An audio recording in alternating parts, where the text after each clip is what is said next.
Hi, I'm back. We are discussing the uh, the idea of how to leave a spiritually abusive religious system, and I am on the final phase called flight. If you have not looked at part one, those part one discusses freeze and it discusses fight. As far as the other two phases in the process or the phases of leaving a spiritually abusive church. So, right now I'm discussing flight, and this is the phase that I am in because I did finally make a decision to leave the organization that I was attached to, and so I want to discuss with you this particular phase in a little more detail than I did the other two. So flight is when you decide it's time to go. You know that you've had enough, and so I made that decision probably a little bit well over a month ago because I was done. I couldn't take it anymore.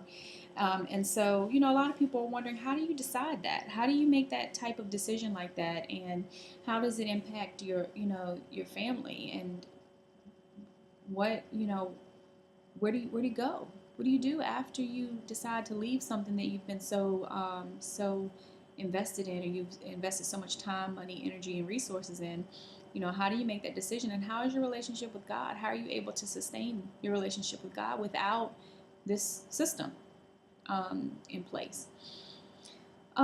So whether you decide to leave or stay, is based off of you and your relationship and your foundations, personal relationship with your Savior, your Creator, your God, and so you know that's ultimately how you are able to make the decision and make a decision confidently, because you know that God is still God whether you're there or not. You understand that God is still reigning, he's still sovereign, he's still going to rule um, with or without that system in place, because he is ultimately the system that and the only system that you need to function and to journey through this life with. It's great to be a part um, of churches, and I'm not saying you shouldn't be a part of churches. The scriptures clearly say, don't forsake the assembly of the saints. There's great benefits to it. There's great benefits that come along with being doing God's work, being the hands and feet that come along with being a part of a church organization. So I'm not saying that. I'm not saying that you don't shouldn't have that in your life. But you absolutely do not. It is not necessary. It is not the only thing that you need in order to uh, walk this journey out for you and your family. So there's some questions that you'll have to ask yourself, and you have to answer it truthfully to be able to determine whether or not it's time for you to go. One of the questions you have to start out by asking is, does grace have a chance? Like by you staying, does grace have a chance?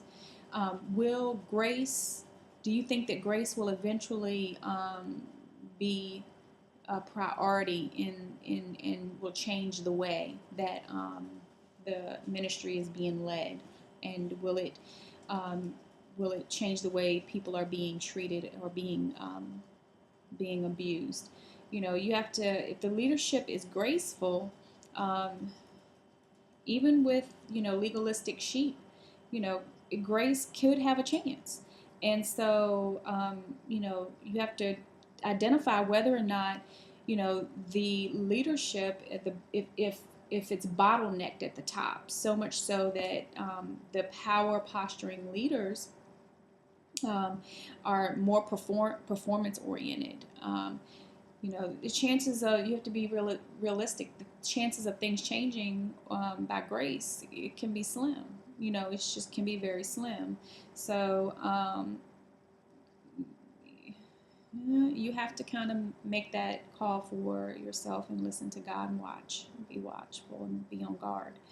The second thing is, are you supporting something that you hate? That's where your convictions come in, your morals and your values.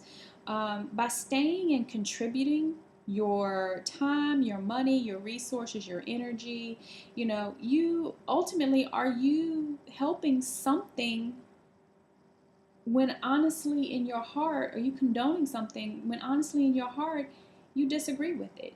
You it it it doesn't it goes against the things that you believe in. Um, if that's the case, that's unhealthy. That's very unhealthy, and you wouldn't do that.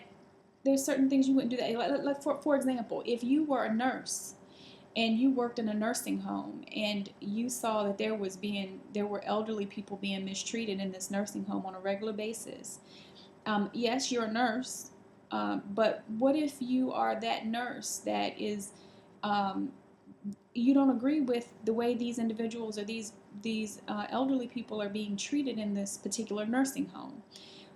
It becomes a point where you have to decide, okay, is this paycheck more important, or are my convictions and my morals and my values more important to this? Would you stay in a situation or condone a situation or organization that is mistreating others, because you have a position, because you need a paycheck? It gets down to just simply, are you condoning, are you helping to facilitate and perpetuate this type of behavior by you staying and by you being a part of the organization?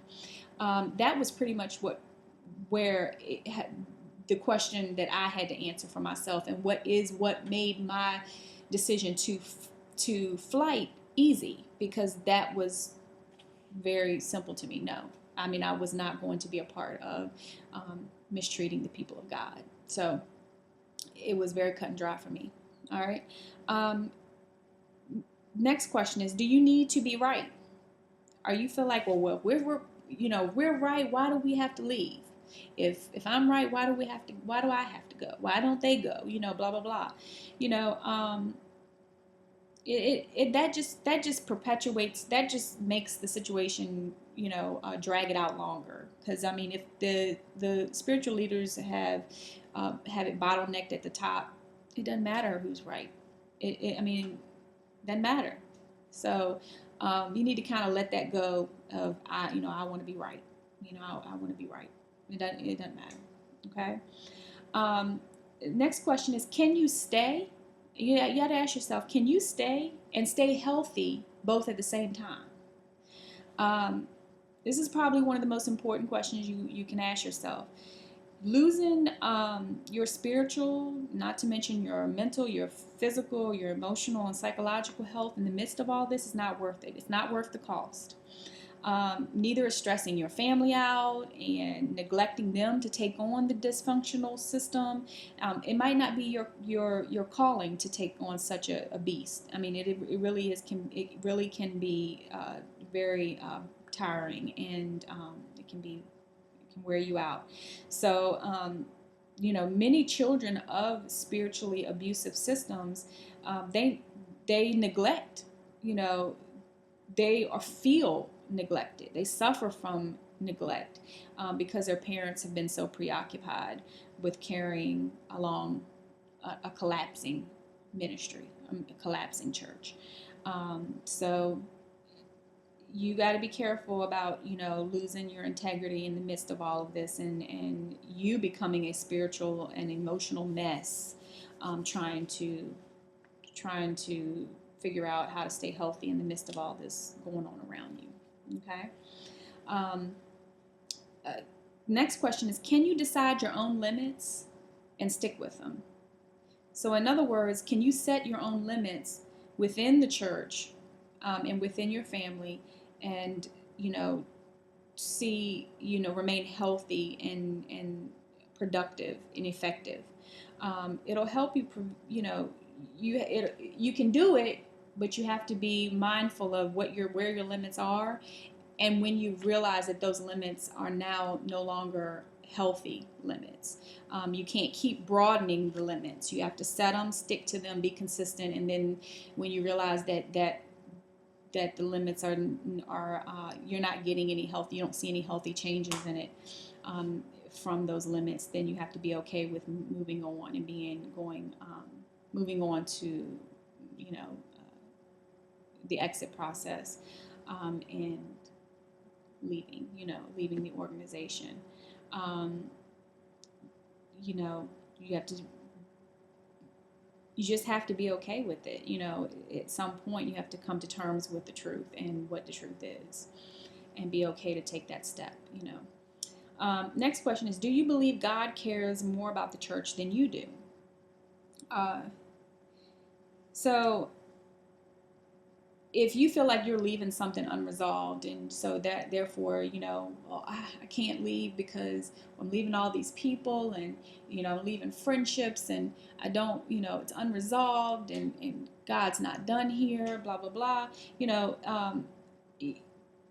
God cares more about the ministry or the church and the people than you do. So you have to realize that God can fix it. He can fix this, but you have to believe that and leave that up to Him to do. So you can't fix it. You staying potentially will not fix anything. It won't change anything. So you just have to commit the ministry and commit the people to prayer, and in that way you can you leave it up to God to take care of the rest.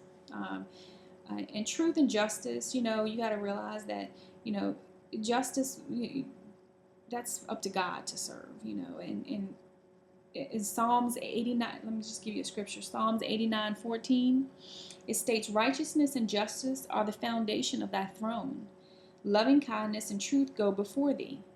So you see, God cares about what's going on. He knows what's going on, and He'll resolve the injustices and expose the lies. So you don't have to die on that hill for, okay? Is it possible the system might need to die? In Revelation 3, John writes to the church at Sardis, I know your deeds, that you have a name, that you are alive, but you are dead. Sometimes staying in a spiritually abusive system, instead of being helpful, it simply props the system up. It perpetuates the facade of a healthy, non-abusive system. So you got others thinking on the outside, oh, it can't be that bad. Jane Doe is still there. People are. If it was that bad, people would leave, right? So it perpetuates a idea of false leadership, a false a facade. So leaving does not kill a dead system. It just makes it look as dead as it is. I mean, it's dead. It's dead. So just a simple reminder. God writes Ichabod. It's the glory of the Lord has departed. He's written that on doors, and He leaves. There are times when it is the best thing. The best thing for you to do is to leave as well. After all, really, let's be honest. Do you want to be in a church that God has already left? I mean, why are you there? What are you there for if God has deemed it Ichabod? The glory of the Lord has departed. So another question is, are you trying to help the system even though you're exhausted? If that's the case, you're no longer resting in God. You no longer have peace. So that's not a good reason to stay. Are you able to listen to the voice of sanity? It's probably good for you to reconnect with people who have already left the church and find out what caused them to leave. A whole group of former friends, former leaders that maybe have left, they probably can help you determine and help you discern some things that you're already feeling. Find those people. They're still saved. I promise you, they're probably still saved, and they probably want to help you through your support and through your decision-making process. So I hope you've learned something from all of this. I love you. Be blessed, and I'll see you next time. Bye.